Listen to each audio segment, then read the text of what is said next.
Welcome to Crisis in Perception, where we examine the systems shaping our world one book at a time. It's good to be here. Today, we are looking at the machinery of truth. And I don't mean that in some, poetic sense. I Right. mean the literal mechanical systems, the funding pipelines, the tenure committees, the editorial boards, all the social filters that decide what kind of information gets elevated to the status of fact. And what gets pushed to the fringe? Exactly. It's really an audit of the factories that process reality for us. Very necessary one, I think. So the book we're using as our lens today is The Responsibility of Intellectuals, Reflections After 50 Years. It's a collection of essays edited by Nicholas Allott, Chris Knight, and Neil Smith. And it all centers on that classic 1967 essay by Noam Chomsky. But it's not just a retrospective. It's more of a stress test. A stress test against the modern world. Precisely. Do his arguments from the Vietnam era still hold up? Yeah. When you're talking about social media, neoliberalism, and, everything else we're facing. And let's be really clear about our mission here. We are not here to judge personal virtue or point fingers at bad apples. No, this is a systems analysis. We're looking at the institutional incentives. When we talk about, say, war narratives or climate risk or massive inequality, why do we so consistently get a version of the truth that seems to protect the status quo? That's the question. So let's start at the beginning with the definitions. When Chomsky uses the word intellectuals, he's not just talking about smart people. No, not at all. It's not about having a high IQ or reading a lot of Dostoevsky. He's identifying a very specific class within our political economy. Correct. Chomsky defines intellectuals primarily by their privilege. He actually calls them a privileged minority. Okay, let's unpack that, because privilege is a word that gets thrown around a lot these days. What does he mean by it in this context? He's using it in a very concrete, resource-based sense. He says these are people who possess three specific things: training, facilities, and liberty. Training, facilities, liberty. So they have the training to analyze complex information, to see patterns in data that others might miss. The PhDs, the researchers, the journalists. Exactly. Then they have the facilities, the universities, the libraries, the labs, the media institutions, places where they can actually do the work. The infrastructure of knowledge. And then crucially, at least in Western democracies, they have political liberty. They generally aren't going to be arrested or, thrown in a gulag for publishing a critical paper. There are other consequences, but not that. So it's this combination of skill, resources, and safety. Right. And because they have this surplus of resources, time, access, and a degree of safety, they have a unique function, or rather, a unique obligation. Obligation. This is Chomsky's central argument. The privilege creates a kind of debt. Because you have the capacity and the freedom to see behind the official story, you have a moral responsibility to speak the truth and to expose lies. That sounds incredibly noble, but I have to say, it also sounds a bit simple. How so? Tell the truth.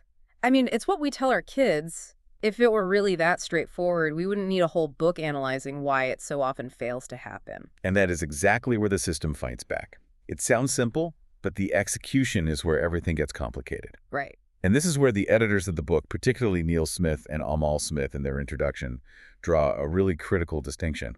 They argue the system doesn't just block truth-telling.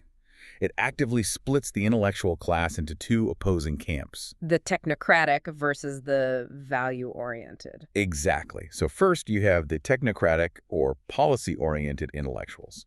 And in the eyes of the establishment, these are the responsible men. Responsible is such a fascinating word choice there. It immediately implies that anyone who doesn't fit this model is, by definition, irresponsible. That's the rhetorical trick. That's the point. Responsible, in this context, really just describes a function of your proximity to power. So what does a responsible intellectual do? A technocratic intellectual is someone who accepts the fundamental goals of the state, or of corporate power, as fixed constants. They don't question the axioms. Can you give me an example? Sure. If the state decides its goal is to project military power into a foreign country, the responsible intellectual doesn't ask, is this moral? Should we be doing this? They ask. They ask, how do we do this most efficiently? What's the best logistical strategy? How do we manage the public perception? Their job, as the book puts it, is to provide the pseudoscientific justification for what the state wanted to do anyway. So they're the engineers of consent. They take a raw political desire, like a war or trade deal that benefits elites, and they wrap it in the language of necessity, of expertise, of inevitability. Yes. They make power look rational and objective. Yeah. And because they are so useful to power, the system rewards them. They get the grants, the media appearances, the tenured positions, the invitations to advise the government. They become the serious people, Which brings us to the other camp. value-oriented intellectuals. And the establishment tends to see these people as the wild men. The wild men. I like that. It's meant to be dismissive, of course. They're seen as wild because they commit the cardinal sin in the system. They question the axiom. They don't just analyze the tactics of the war, they ask about the morality of the war. Exactly. They engage in what the book calls the delegitimization of power structures that they see as harmful or unjust. They're not trying to make the machine run more efficiently. They're asking if the machine should exist at all. And I'm guessing the system has a way of dealing with these wild men and women. Of course, it creates a filter. This is really the core systems analysis of the whole book. And it's important to stress, it's not necessarily a conscious conspiracy. It's not a secret committee deciding who to silence. It's more like an evolutionary pressure. That's a great way to put it. If you behave like a wild man, you face systemic consequences. You find yourself isolated. You're labeled. You're labeled as emotional or ideological, or the classic one, unserious. Your research proposals don't get funded. The editor at the major newspaper doesn't return your calls. You get passed over for tenure. So it's a gatekeeping function. And the weapon that guards the gate is the concept of seriousness. That's a key insight from the text. Expertise and objectivity are so often used as a mask for a particular ideology, the ideology of the status quo. If you support the current power structures, you're an objective scholar. But if you challenge those structures based on moral principles or, concern for human rights, you're suddenly an activist. And in the world of the academy or mainstream media, being labeled an activist can be the kiss of death for your career. It's a way of saying you've abandoned reason for emotion. Even if your position is based on mountains of evidence, the system protects itself by defining dissent as a form of intellectual contamination. Okay, let's drill down into a concrete example of how this mask of objectivity works in practice. There's a chapter in the book by Milan Rai about British nuclear weapons that I found just stunning. It's a perfect case study. Right. And I want to play devil's advocate here for a moment because this is where the rubber really meets the road for a lot of people. Please, go ahead. So the standard narrative, the responsible technocratic narrative, is that nuclear weapons are a deterrent. We have them because the world is a dangerous place. If another country attacks us with nuclear weapons, we need to be able to strike back. Mutually assured destruction. Exactly. And that seems like a logical, if terrifying, defensive posture.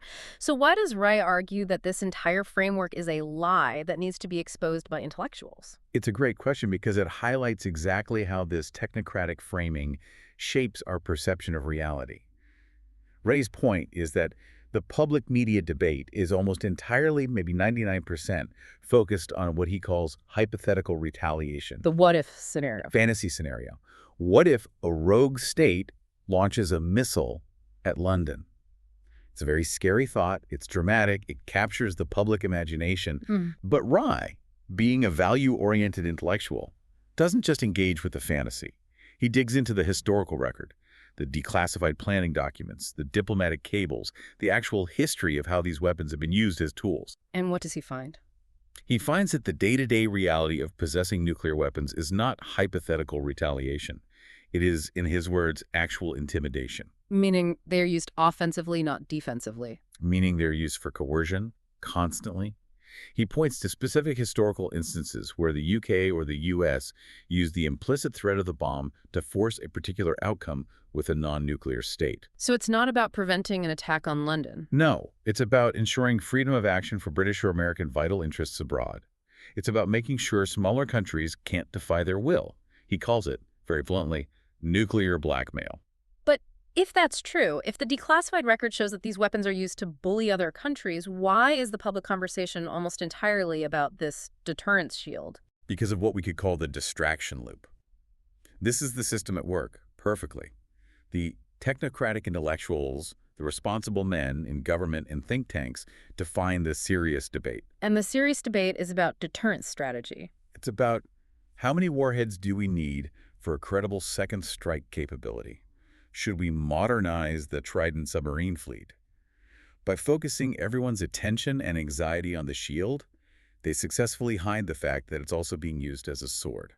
So the system doesn't necessarily have to outright lie and say the weapons don't exist. No, that's too crude. It just has to frame the conversation so narrowly that the offensive, coercive reality is simply off the table. It's not even part of the discussion. Precisely. And if you try to bring it up, you get filtered out. If you go on a major news program and say, the real purpose of these weapons is to intimidate the global south into compliance, you sound like a radical. One of the wild men. Exactly. You sound like a conspiracy theorist. But if you go on that same program and say, we need a robust modernization program to counter emerging threats, you're a serious, sober expert.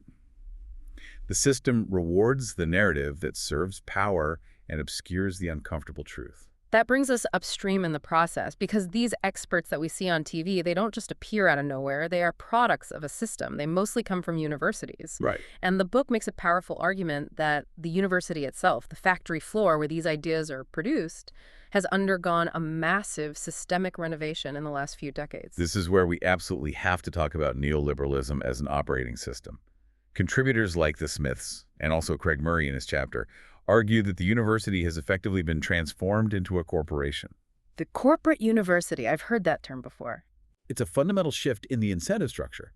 Think about the mid-20th century. There was, at least in theory, it wasn't perfect, but there was a space for the eccentric scholar. The person who could spend a decade working on a massive systemic critique of society without worrying about quarterly returns. And that space has shrunk. It's almost gone. Now, faculties are expected to function like corporate employees. It's all about measurable outputs. You need to be constantly bringing in grant money. You need to be publishing a certain number of articles per year. The whole publish or perish mantra. But it's even more than that now. It's fund or perish. And this is the crucial part. Who has the vast sums of money required to fund major research projects? The state and corporations? The very institutions that a value-oriented intellectual is supposed to be critically analyzing. So this creates a massive selection pressure, a huge filter. If your entire livelihood, your mortgage, depends on securing a short-term grant from, say, the Department of Defense or a big pharmaceutical company, Are you likely to produce a radical critique that delegitimizes their core mission, that questions their very existence? it seems highly unlikely. You're going to find a safe technical niche. You'll study the efficiency of a particular policy, not the morality of it. You'll find a way to make their machine run better, not question where the machine is going. And that leads to what the book calls the privatization of responsibility. The market logic completely takes over the moral logic. The driving quotient in academia shifts from, is this true, or is this just, to, Is this fundable?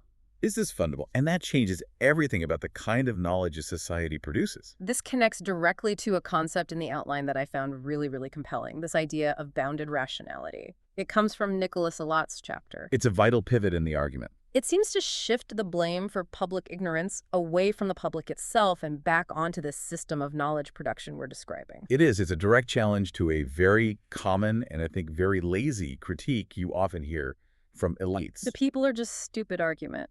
Or voters are uninformed. They don't pay attention. Allott uses the concept of bounded rationality, referencing political scientists like Aiken and Bartels, to say, no, hang on, look at the actual constraints on people's lives. Humans have limits. We're not supercomputers. We are finite beings. You, the listener, you have a job. You have a commute. You might have kids to take care of, aging parents, bills to pay. The cognitive and temporal cost of thoroughly researching the truth behind every single government statement or media narrative is, well, it's astronomically high. It's a full-time job. And we already have full-time jobs. Exactly. You physically cannot fact-check the Pentagon's budget justifications while you're also trying to navigate the healthcare bureaucracy and get dinner on the table for your family. It's impossible. So what do? We have to outsource that work. We have to. As a society, we rely on the intellectual class, the journalists, the academics, the experts, to be the digestive system of the body politic. That's their function. A digestive system. I like that analogy. We need them to take in this massive, overwhelming, complex flow of information, filter out the noise and the lies, process the complexity, and then hand us the nutrients, the essential truths, in a form that we can actually use to make democratic decisions. And when that system fails, when the digestive system gets sick, when it decides to just pass along the government press release or the corporate talking point because it's safer for their careers and easier to get funded, then democracy becomes impossible. Allott's point is devastating. The public isn't failing democracy. The machinery of truth is failing the public. If the filter is clogged with technocratic justifications and self-serving lies, the public cannot make an informed choice. It creates a knowledge gap. A chasm. And that chasm is where power operates, unscrutinized. It's a form of what you could call epistemic disenfranchisement. You can still go to the polling booth and cast a vote, but you can't actually know what you're voting for because the information you've been given is fundamentally corrupted. And that, for Chomsky, leads to what he calls the death knell. Okay, so we're moving from the structural analysis to something more existential now. We have to. Because Chomsky argues that this systemic failure isn't just an academic problem. It's not just unfortunate. It's lethal. He looks at the two greatest threats to human survival: nuclear war and climate change. It's a slow-motion emergency. Exactly. The kinds of threats that require exactly what our current system is designed to prevent: long-term, systemic, value-oriented thinking. Instead, the short-termism of the corporate university and the soundbite nature of the 24-hour news cycle means we just can't focus on them. Right. The system prefers to have a serious debate about the quarterly economic impact of a carbon tax, rather than confronting the terrifying reality that we are systematically destroying the biosphere. He calls the environmental policies of the major powers a death knell for the human species. That is not subtle language. It's not meant to be. He's an intellectual trying to fulfill his responsibility, which is to tell the unvarnished truth. But here is the crucial turn in Chomsky's thought, and I think it's really important. If you look at this system honestly, the funding, the media filters, the political cowardice, it is incredibly easy to become paralyzed by despair. It looks hopeless. Pessimism seems like the only rational response to the evidence. This is where he introduces his famous dual strategy. He says you must have pessimism of the intellect, optimism of the will. Okay, walk me through that. What does that mean in practice? Pessimism of the intellect means you do not lie to yourself. You look at the data, you look at the power structures, you look at the historical precedents, and you admit, honestly, that the odds are stacked against survival and justice. You don't sugarcoat the grim reality. That's the intellectual part, the analysis. Yes, but you don't stop there. You must combine that with optimism of the will. And what's that? That is the choice, to act as if change is possible, even when your intellect tells you it's unlikely.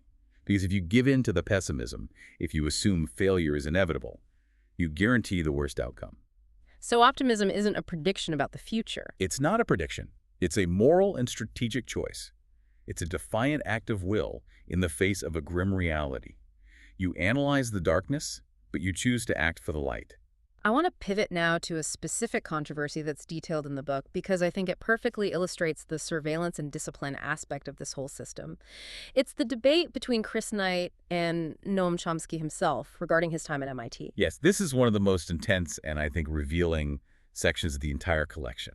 It really gets to the heart of the contradictions in intellectual faces. So let's set the scene for our listeners. Noam Chomsky is arguably the world's most famous dissident intellectual. He is the wild man par excellence. Absolutely, the archetypal value-oriented intellectual. But for his entire professional career, he worked at the Massachusetts Institute of Technology, MIT. And not just anywhere at MIT. He worked for decades in the Research Laboratory of Electronics, the RLE. Which was funded by who? It was funded almost entirely by the Pentagon, the Signal Corps, the Air Force, the Navy. During the height of the Vietnam War, Chomsky, the leading critic of the war, was working in a laboratory that was 100% funded by the military prosecuting that war. So Chris Knight, one of the book's editors, looks at this situation and says, wait a minute, this is a problem. A huge problem. Knight's argument is that you cannot exist in that environment, what he calls the heart of the empire, without it affecting you. He argues that this deep entanglement with military funding exerts a massive, subtle gravitational pull. He's not buying the idea that you can just take the money and run. No. He argues that the source of the funding inevitably shapes the kind of science and research that gets done. He even suggests, very controversially, that Chomsky's specific focus in linguistics, his move toward abstract, formalized systems, detached from social and political context, was in part a way to create a safe space for his research, a type of work that wouldn't upset his military patrons. Wow. That is a heavy charge. He's basically implying that Chomsky's core scientific theories were, to some extent, a subconscious defense mechanism to survive inside a military-funded lab. It's an incredibly heavy charge. And to be clear, the book includes Chomsky's rebuttal, and he pushes back very, very hard. What's his defense? What does he say? Chomsky's argument is essentially that the funding was no strings attached.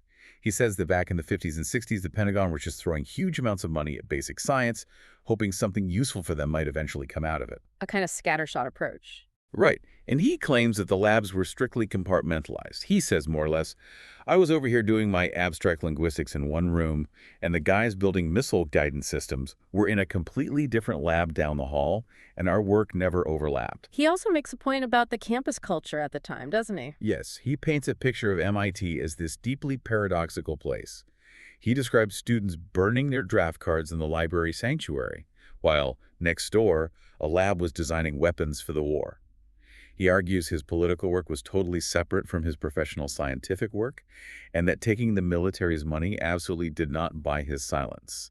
His activism proves that. So looking at this from our system's perspective, the crisis and perception perspective, who's right? Or is that even the right question to be asking? I think it might be the wrong question.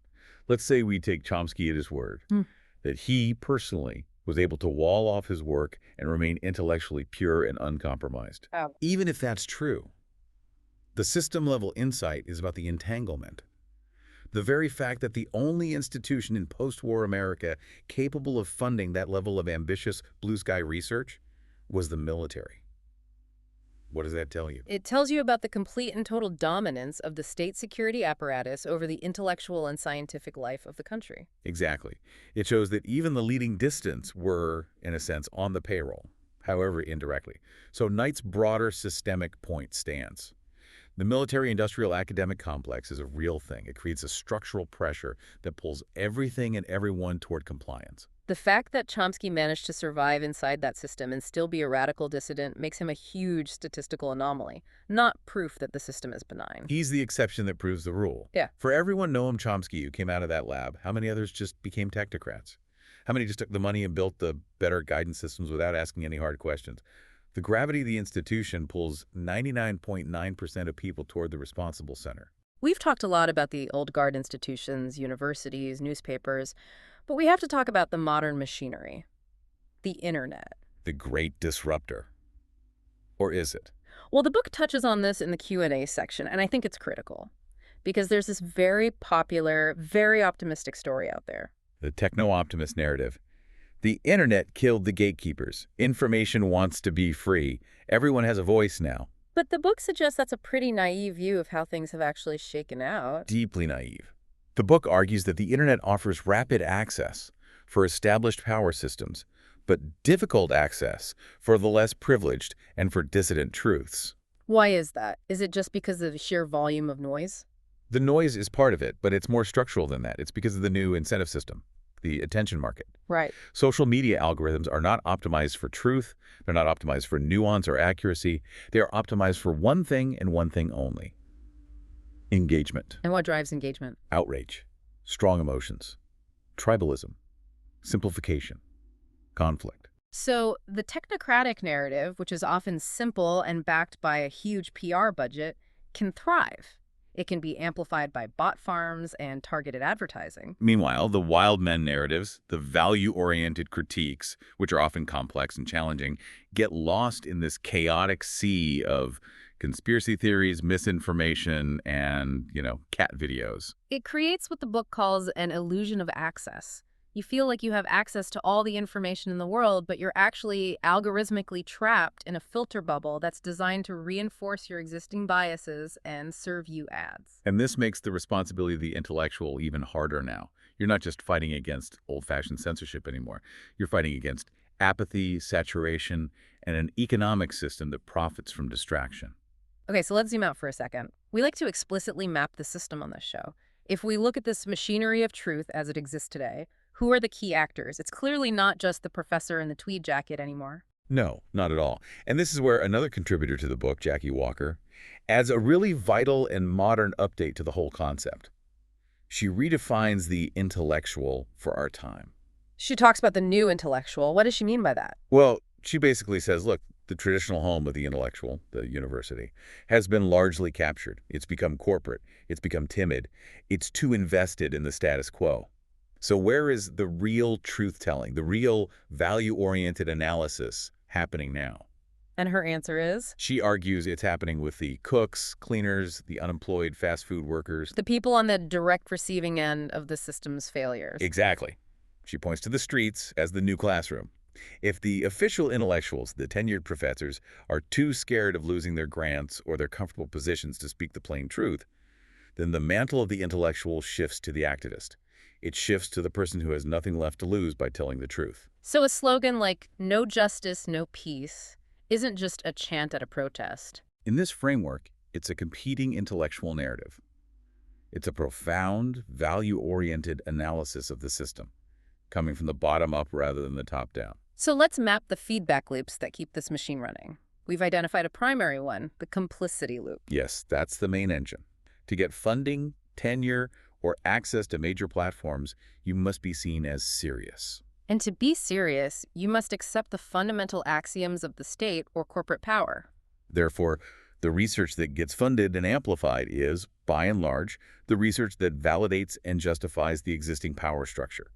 The system effectively pays for its own PR and calls it objective scholarship. And then there's the distraction loop, like with the nuclear weapons example. Right. Focus public attention on a scary hypothetical threat defense in order to distract from the actual ongoing reality of coercion and intimidation. Which then ensures that coercion can continue, which in turn generates more global instability, which is then used to justify needing more weapons for defense. It's a perfect self-perpetuating machine. It is incredibly resilient. You know, the book was published to reflect on 50 years since Chomsky's original 1967 essay.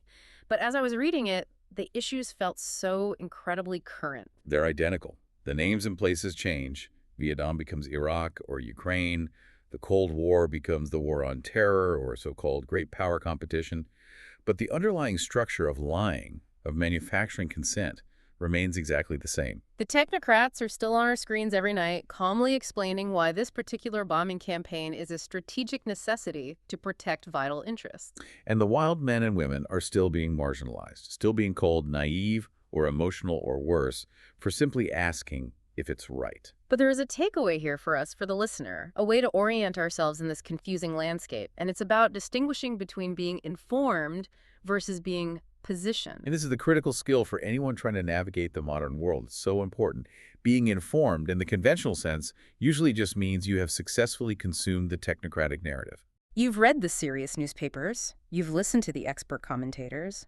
You know the official justifications for things. You can repeat the talking points at a dinner party. You are, in effect, a well-programmed node in the information network. But being positioned is something different. Being positioned means you understand the power dynamics behind the narrative. Oh. You don't just know what was said.